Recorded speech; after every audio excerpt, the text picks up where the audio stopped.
మొదటిగా సమ్మక్క సారక్క ఎవరంటే తల్లి కూతుర్లు. సమ్మక్క తల్లి, వీరి కూతురు సారక్క. వీరు మన తెలంగాణ రాష్ట్రంలోని జగిత్యాల జిల్లాలోని తాడ్వాయి మండలంలోని ఒక గిరిజన జాతికి చెందినవారు. ఈ సమ్మక్క సారక్క అనే వీరు ఇప్పటి వారు కాదు, సుమారుగా 700 సంవత్సరాల క్రితం కాలంలో జీవించిన వారు. అసలు వీరి కథ ఏమిటి అనేది ఇప్పుడు తెలుసుకుందాం.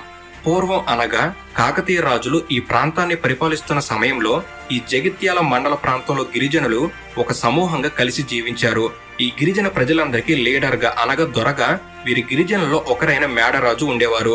ఈ మేడరాజు దొర ఒకరోజు ఎప్పటిలాగానే అడవికి వేట కోసం వెళ్ళినప్పుడు ఒక పుట్ట మీద ఒక పసిపాప కేరింతలు కొడుతూ కనిపించింది. ఆ పాప చుట్టూ పులులు సింహాలనేవి రక్షణగా కాపలా కాస్తూ ఉన్నాయి. ఇది చూసిన ఈ రాజు ఆ పాపను దైవాంశ సంభూతిరాలుగా భావించి దేవుడే ఈ పాపను తమ గిరిజనుల కోసం పంపారని భావించి ఆ పాపను ఈ రాజు తీసుకొని తమ గూడానికి తీసుకువచ్చాడు.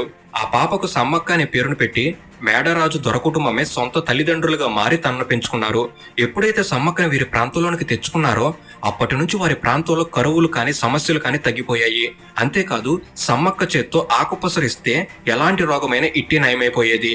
ఇక ఇలా సమ్మక్కకు యుక్త వయసు వచ్చాక తనకు వరుసకు మేనల్లుడైన మేడారం పాలకుడు పగిడిద్ద రాజుకు ఇచ్చి సమ్మక్కను పెళ్లి చేశారు. ఇలా వీరిద్దరికి పెళ్లి తర్వాత సంతానంగా 3 పిల్లలు పుట్టారు. వారే 2 ఆడపిల్లలు సారలమ్మ, నాగులమ్మ, ఒక మగపిల్లవాడు జంపన్న. ఇక్కడ మీరు ఒకటి గమనించాలి, సమ్మక్క తండ్రి పేరు మేడరాజు, ఈయన పొలవాస అనే ప్రాంతానికి కోయరాజు. పెళ్లికి ముందు వరకు సమ్మక్క తన తండ్రి వద్దే పెరిగింది. సమ్మక్కను వీరి చుట్టాల్లో ఒకరైన పగిడిద్ద రాజుకి ఇచ్చి పెళ్లి చేశారు. ఈయన మేడారం ప్రాంతాన్ని పాలించే కోయరాజు.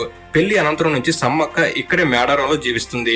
ఇలా సమ్మక్క జీవితం కొంతకాలం సుఖంగా గడుస్తుండగా ఒక రోజు హఠాత్తున తన తండ్రి మేడరాజు వీరి దగ్గరకు పారిపోయి వచ్చి తలదాచుకుంటాడు. దీనికి గల కారణం అప్పటి కాకతీయ మొదటి ప్రభువు తన రాజ్యాన్ని మరింత పెంచాలి అనే ఉద్దేశంతో మేడరాజు పాలిస్తున్న ప్రాంతాన్ని కూడా ఆక్రమించేందుకు వారి పైకి యుద్ధానికి దిగాడు. దాంతో మేడరాజు వారి దాటికి తట్టుకోలేక చివరికి తన కూతురుంటున్న మేడారంకు పారిపోయి వచ్చి రహస్యంగా అజ్ఞాతవాసం గడుపుతుంటాడు. ఇక సమ్మక్క భర్త అదే మేడారం కోయరాజు అయిన పగిడిద్ద రాజు కాకతీయుల సామంతునిగా ఉంటూ తన ప్రాంతాన్ని పాలిస్తున్నాడు. వీరి ప్రాంతంలోని అందరూ కాకతీయులకు ప్రతి నెల కప్పం కడుతూ ఉన్నారు. కానీ ఈసారి అనుకోకుండా 3 సంవత్సరాలుగా కరువులు రావడం వలన వారికి కప్పం కట్టలేకపోయాడు. దాంతో కాకతీయ రాజులు తమకు కప్పం కట్టలేదు, అలాగే మేడరాజుకు కూడా మీ ప్రాంతంలో ఆశ్రయం కలిగించావు కనుక మీరు రాజ్యాధికారాన్ని ధిక్కరిస్తున్నారు అని ఆగ్రహానికి గురయ్యి పగడిద్ద రాజును అణచివేసేందుకు అతని రాజ్యంపై కాకతీయులు దండెత్తుతారు. నిజానికి కాకతీయ రాజుల్ని ఎదుర్కొనేంత బలం కానీ బలగం కానీ ఆయుధాలు కానీ పగడిద్ద రాజు వద్ద లేనేలేవు. కానీ అయినా కూడా వారికి లొంగి చెప్పు చేతల్లోనే బ్రతికేందుకు ఇష్టపడక పగడిద్ద రాజు అలాగే కోయజాతి ప్రజలంతా యుద్ధానికి సిద్ధమైపోతారు. పగడిద్ద రాజు, సమ్మక్క, సారక్క, నాగమ్మ, జంపన్న వీరంతా కూడా వారి ఆయుధాలతో తమకున్న కాస్త బలగాలని తీసుకుని అందరూ కూడా వేరువేరు చోట్ల యుద్ధం చేసేందుకు సిద్ధంగా ఉంటారు. తీరా యుద్ధం సమయం రాని వచ్చింది.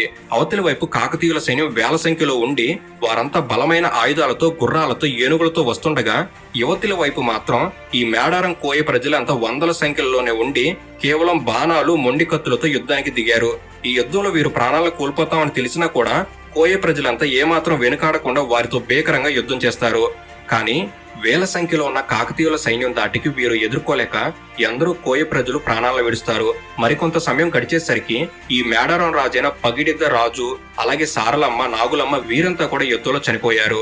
వీరందరి మరణవార్త జంపన్న కూడా ఈ అవమానాన్ని తట్టుకోలేక తన ప్రాణాలు కాకతీయుల చేతులు పోవడాన్ని ఇష్టపడక పక్కనే దగ్గరలో ఉన్న సంపెంగ వాగులోకి దూకి ఆత్మహత్యకు పాల్పడి తన ప్రాణాలు వదులుతాడు.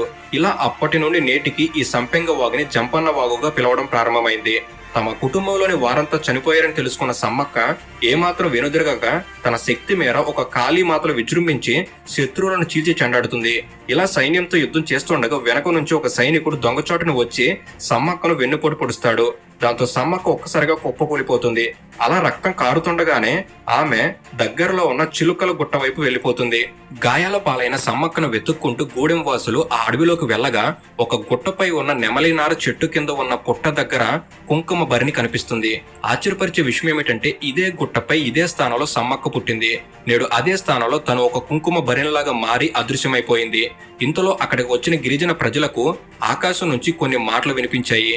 అవేమిటంటే, ఈ గెడ్డ మీద పుట్టిన ప్రతి ఒక్కరూ వీరుడిలా రాజ్యాన్ని పాలించాలని, ఇక్కడ 2 గద్దెలు కట్టి 2 ఏళ్లకు ఒకసారి ఉత్సవం జరిపిస్తే వారి కోరికలు నెరవేరుస్తానని అనే ఈ మాటలు ఆకాశం నుంచి వినిపించాయి. ఈ మాటలను విన్న గిరిజనులు ఈ మాటలనేవి అమ్మ ఆదేశంగా భావించారు.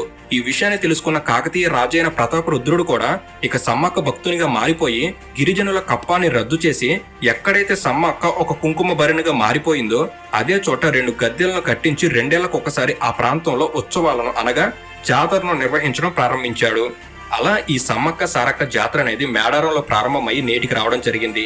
అప్పటి నుంచి కూడా ప్రతి 2 ఏళ్లకు ఒకసారి మాఘశుద్ధ పౌర్ణమి రోజున చిలుకల గుట్ట నుండి సమ్మక్కను కుంకుమ భరణి రూపంలో తీసుకువచ్చి గద్దెలపై ప్రతిష్ఠించి జాతర జరుపుతారు. ఈ మేడారం జాతర అనేది మొత్తంగా 4 రోజులు జరుగుతుంది. జాతర మొదటి రోజున కన్నెపల్లి నుంచి సారలమ్మను గద్దెకు తీసుకొస్తారు. రెండవ రోజున చిలకల గుట్టలో భరణి రూపంలో ఉన్న సమ్మక్కను తీసుకొచ్చి గద్దెపై ప్రతిష్ఠిస్తారు. ఇలా ఈ దేవతలను గద్దెపై ప్రతిష్ఠించే సమయంలో భక్తులు పూనకంతో ఊగిపోతారు. ఇక 3వ రోజున అమ్మవార్లు ఇద్దరు అనగా సమ్మక్క సారక్క ఇద్దరు గద్దెలపై కొలువు తీరి భక్తులకు దర్శనమిస్తారు. ఇక 4వ రోజు సాయంత్రం వారికి ఆవాహన పలికి దేవతలు ఇద్దరిని తిరిగి వనప్రవేశం చేస్తారు. ఇక్కడ పూజలను ఇక్కడ గిరిజనులే పూజారులుగా మారి చేయడం అనేది వంశ పారంపర్యంగా వస్తున్న ప్రత్యేకత. అలాగే ఈ జాతరలో అమ్మవార్లకు బంగారంగా బెల్లాన్ని సమర్పించుకొని భక్తులు వారి కోరికలను తీర్చమని అడుగుతారు. ఈ 4 రోజుల జాతరకు లక్షల సంఖ్యలో ప్రజలు తెలంగాణతో పాటు ఆంధ్రప్రదేశ్, మహారాష్ట్ర, ఛత్తీస్గఢ్ నుంచి కులమతాలకు అతీతంగా తరలివస్తారు. ఇక జాతర వాతావరణం అనేది 10 రోజులు ముందుగానే ప్రారంభమయ్యి పూజలు మొదలవుతాయి. భక్తులంతా ముందుగా ఊరి పొలిమేరలో ఉన్న జంపన్న వాగులో స్నానం చేసి అక్కడే దగ్గరలో ఉన్న జంపన్న గదను దర్శించుకొని ఆ తర్వాత సమ్మక్క సారక్క దర్శనానికి వెళతారు. ఇలా ఈ జాతర అనేది అద్భుతంగా 4 రోజుల పాటు జరుగుతుంది. ఇక రీసెంట్ గా ఈ జాతర అనేది ఈ 2022వ సంవత్సరంలోనే ఫిబ్రవరి నెలలో 16వ తారీఖు నుంచి 19 వరకు జరిగాయి. ఈ సంవత్సరం భక్తులను హనుమకొండ నుంచి మేడారం వరకు చేర్చేందుకు తెలంగాణ ప్రభుత్వం హెలికాప్టర్లను కూడా ఏర్పాటు